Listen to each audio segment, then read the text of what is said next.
Hello and welcome. And today I want to talk about The Promised Neverland Season 2, Episode 2.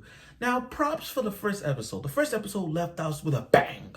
It left us with so many things that we expected in this Promised Forest arc. Mind you, this is the third arc we in. This is the third arc. And one of the arcs I'm really looking forward to, if they get to a season 3 or later on, or and making a OVA, whatever, is the Goldly Pond battle arc. That is the arc I'm really hoping to see. Now, again, I'm gonna revert back to this one. So, The Promised Neverland first season, you gave us two arcs. You gave us an introduction arc and the jailbreak arc, And now we in season 2, and this is the third arc we in. We got the we got the Promised Forest arc, which we're in, and we got the Search for the Minerva arc. Because here's the thing. I know I'm not trying to spoil anybody, but if you look at the opening of season 2, you see that tall man with Emma and the others. So that tells you right now, we're gonna get the fourth arc of this man that you're gonna see. I'm not gonna go into details on that one. But season 2, episode 2 gave us what we wanted in a way that, makes sense in some ways. I mean, like, the first episode, like I said, gave us a blast, seeing them grow and grow, and ended with a cliffhanger with these two demons. So, without further ado, and before I do, let me just say this one thing. I found out that this season 2 is going to have 11 episodes. 11 freaking episodes. My jaw dropped when I found out that this is going to be 11 episodes. I'm like, what the hell? What the hell? Like, come on. The first season you gave us 12, now this one 11? Like, are you serious? Or you can't be serious. Like, come on. For a show that came back 2 years in the making, and then you're gonna give us 11 episodes of this? I'm not down with that. Like, come on. Why? I mean, for season 2, you're gonna give us like, what, 16? You're gonna give us like, what, 16 episodes? But I think I know why. Because I think they're trying to push it to a point where it's just like, what happened to Isabella, or what happened to other characters? I'm not gonna mention any names, but 11 episodes, fine by me. I'm like, wait, 11 episodes? I'm done. I wanted to just like flat on the ground and just say, wow. But anyway, here's the review of Promised Neverland Season 2, Episode 2. Whoop! Now, here's the thing. It kicked things off with Emma and Ray encountering the two demons that happened in the last episode. And I agree with Emma and Ray's reaction. I mean, think about it. They've been scared, and they've been scared by demons a lot. I mean, been hunted by demons, been eaten by demons. They've seen it all. So I don't blame them for their reactions of trusting these demons. Like, I understand where they're coming from. I'm not gonna argue with them. I mean, Emma and Ray's reaction is like, where's the kids? Where are they?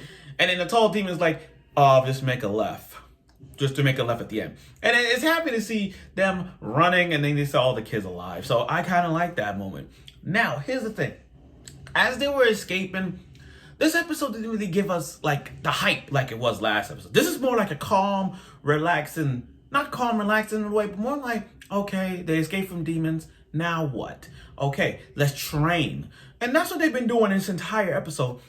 Going through deep forests, in the caves, going from place to place in the caves, and learning how to hunt, learning how to cook, learning how to fish, learning what flowers to drink and which flowers is not, and what flowers you got to be careful of, all that stuff. So it's not a lot to say about this episode. Other than that, you just see them training. Now, we get to the point of the demons. Like, what's the truth about these two demons? Now, I'm not good with their names. To be honest. I tried. I just call them, one got Sonja, one called Mira. I try to get to their names. It's not that. I just call tallish. I just call the tall demon like Arrow, the hunter demon. And then I call the one with the hoodie, I call the white hooded demon. But like I said, I'm not good with their names like that, because, But anyway, back to what I was saying. So the tall demon hunter hoodie explained to Emma and Ray about what really been going on in the world. Yes. And to break it down for you, it's like this. Yes, this is they're in planet Earth.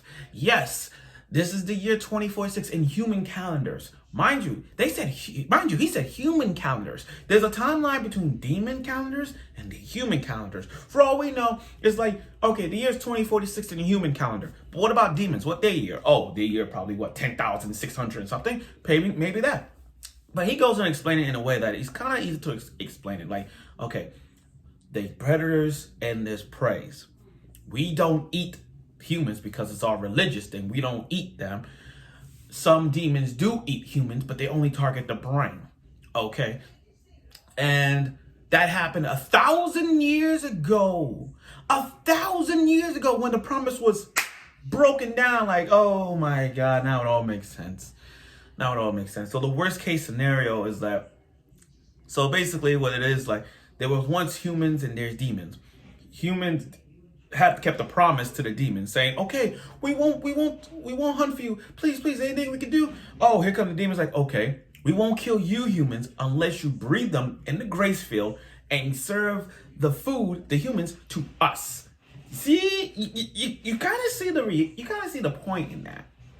Now as they escaping, we see, Gilda had her moment. I think this part is Gilda's moment. I mean, when, Emma was down because she was sick, and Emma didn't, how Emma is, a strong, independent girl who doesn't really rely on help at much times, only on Norman and Ray. So when Ray got in trouble, but with Gilda's moment, when her face, her eye contact saying, don't you ever scare us like that. If you get hurt, you better tell us. I like Gilda's reaction, especially when she grabbed her face and then, it was moments that was, Gilda had her moment in that one, so I respect that. Now, here's the thing. Emma's training, being that the strength, the muscle of the group herself, she is without a doubt, I can say this right now. I mean, Emma right now could be, well, no, she is. She's potential to be best girl of 2021. If we had the Anime Awards later on, I know it's like 2020, but you guys would think Emma would have been nominated for best protagonist, best girl, even Anime of the Year, because she pulled it off, or even best fantasy. But let's see, with Emma training with the demon hunter outside the forest, in the forest, it gives her confidence, While other kids are training and learning easily, learning everything, what to do to survive in the forest, which is pretty much dependable because, these kids are like 7, 8, maybe 6 years old, and they haven't learned any much to do outside. So with them giving them the confidence and the learning abilities to do what not to do in the forest is pretty good. Emma's training, on the other hand, practicing her bow and arrow skills, kind of like how Sasha is from Attack on Titan, any bow and arrow user. She's actually good. She's really good with it. And she told the demon, I want to learn how to hunt, what kind of meat, what kind of fish, what to do, what not to do. Her training is more like, to me and to her is like, Emma is like the oldest sister in the group. And she wants to be the best older sister she can be, so she can be ready to face the demons and protect everybody that's with her, especially Ray. So as her hunting go with her bow and arrow and shot it, the demon hunter stumbled a flower, and that same flower that was from the beginning of season 1 when they used it on Connie.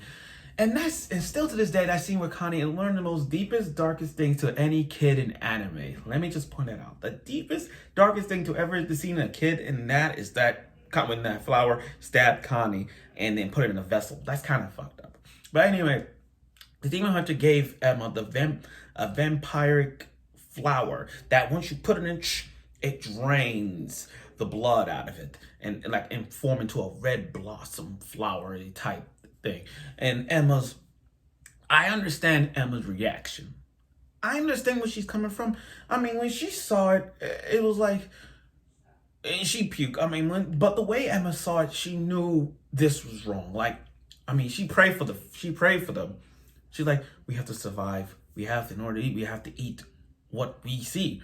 So it's like I said, it's a food chain process. Like, how do humans eat? They eat the food, and demons eat the humans. So to Emma, it's like, okay, we're gonna eat. It's a food chain, so we have to eat something that's below us, like a rabbit, a squirrel, a deer, anything like that.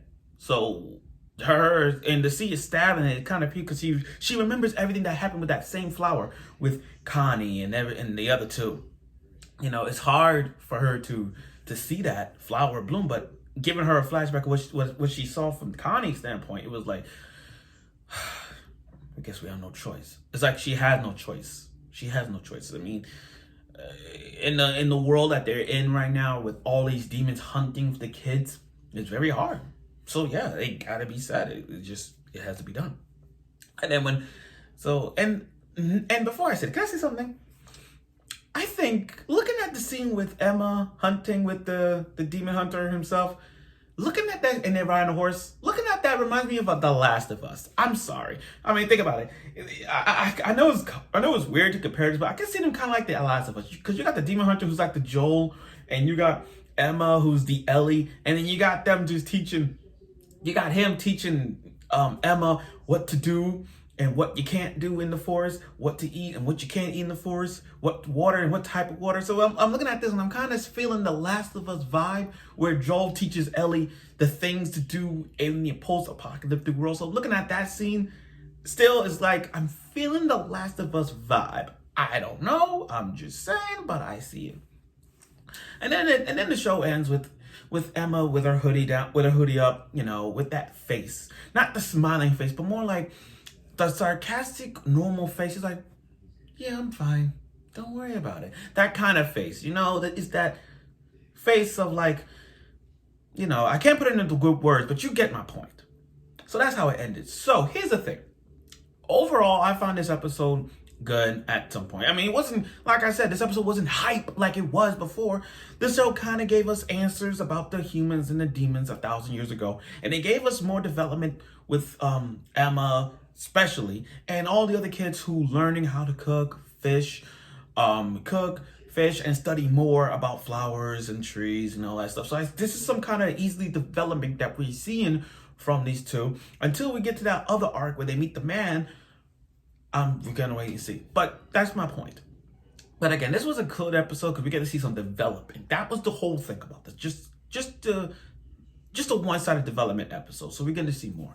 So again, I'll look forward for next week's episode, The Promised Neverland Season 2, and I'm sure you guys are well.